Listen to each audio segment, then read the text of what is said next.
Hey everybody, it's hwsteele. Today is June 22nd, 2021, which means we are now officially inside the season of summer for the year 2021.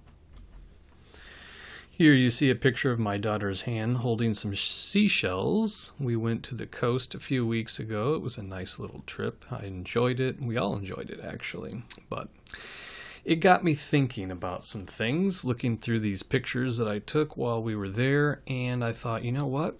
This thing that I'm thinking about would make a good video, or at least I think it would. So that's what the topic of this video is about, not the seashells in her hand, but what it made me think of. So let's go ahead and get to it, shall we? I have here the paint program from Windows, and I'm going to draw a circle. Hold the shift key down so it makes a perfect circle right there. And I'm going to put it right there in the center. Now I'm going to draw another circle. Try and get it as close as I can in size. That's pretty good. And then I'm going to move it right here like this. Now I'm going to do it yet again. And I have now a third circle, and I'm going to put it so it's touching both the center circle and this edge circle. And then I'm going to continue to do this until I have a set of circles around my center circle. So it's going to take me a little bit here, and please keep in mind the fact that I'm drawing this by hand in paint, so these circles aren't going to be exactly perfect, but they'll be pretty close. I probably don't need to keep clicking that circle button, do I? Alright, so there's the sixth total circle, and there's the thing that I don't need to keep clicking. Oops, let me get that. There we go. And now here's the final circle, and that's about the right size. So as you can tell, I drew them just a little bit too big, but it's pretty close. It's pretty darn close. So now we have a pattern here, correct? We have one circle in the center, and it turns out that if we make circles that are the same size in diameter, or from edge to edge, if we make circles that are same size as the one in the center and place them around it, it takes 6 circles to go all the way around. So there's a total of 7 circles in this symbol right here.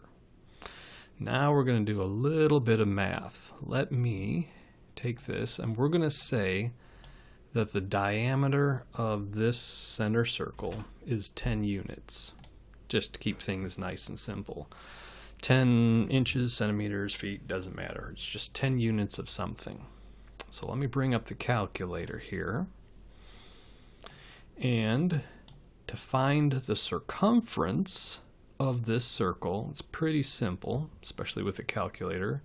We simply take the diameter, which in this case we're pretending it's 10 units.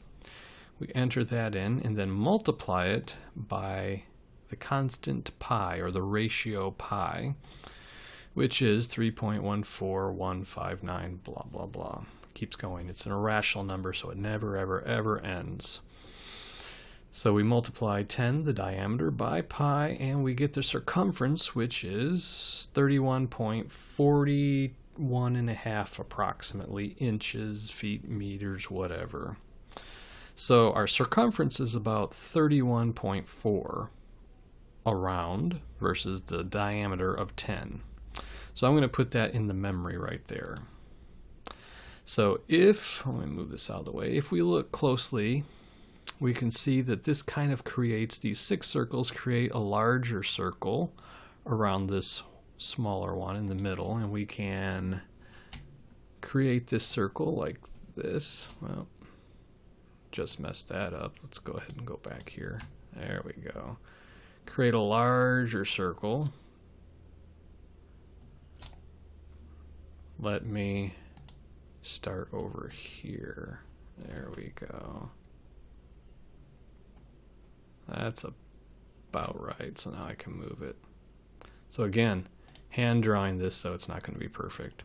But anyway, so now we have the larger circle going around these 3 circles right here, right? Or it has this larger circle, I should say, has a diameter of 3 of the smaller circles. So since the diameter of these smaller circles that are all the same size right here is 10, and this larger circle has a diameter of 3 of these circles, then its diameter is, of course, 3 times 10, or 30. So if we clear this out and do 30 times pi, we get a circumference for the larger circle of 94.247, so about 94 1/4. Again, it doesn't matter what unit we're using of measurement. It could be centimeters, inches, feet, whatever. So if we divide this number by the circumference of one of these smaller circles, it should come out to be exactly 3, just like that. Okay. Now there's something going on that's a little bit different. Let's look. So in here, in this larger circle that we've drawn, we have 7 smaller circles. Now if we try and find the area, the actual area of one of these smaller circles, it's pretty easy. The formula is pi times radius squared. And all the radius is from the center to the edge. So in other words, the radius is half of the diameter for a circle. So to find the area of this circle, it would be 5 times 5 times pi. So 5 squared, 5 times 5 equals 25. And then we'd multiply that by pi.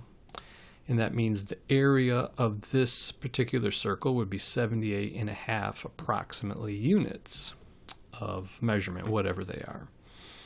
So if we add that in here, or put it in memory so we can keep that number, we see that we have 1, 2, 3, 4, 5, 6, 7 circles in here, but there's obviously more space in this larger circle than just what these 7 circles. So to figure out the area of this much larger circle, we would have to take the 3 diameters, which is a total of 30, and divide that by 2 to create the radius of the larger circle. So it would be 15 times 15 equals 225, and then that number would be multiplied by pi right there. And we get 706. So if we divide this number, the area of this larger circle is about almost 707 units of measurement. But if we divide it by the area of one of the smaller circles, we find that it's exactly 9. So if you could mush and squish and bend one of these circles right here, we could fit exactly 9 of them inside this larger circle that this center circle made, and then 6 circles around that creates this larger circle that's 9 times as large when considering the actual area that it covers. So anyway, I just wanted to point that out to you in this video. The seashells that I was looking at made me think of that for one reason or another.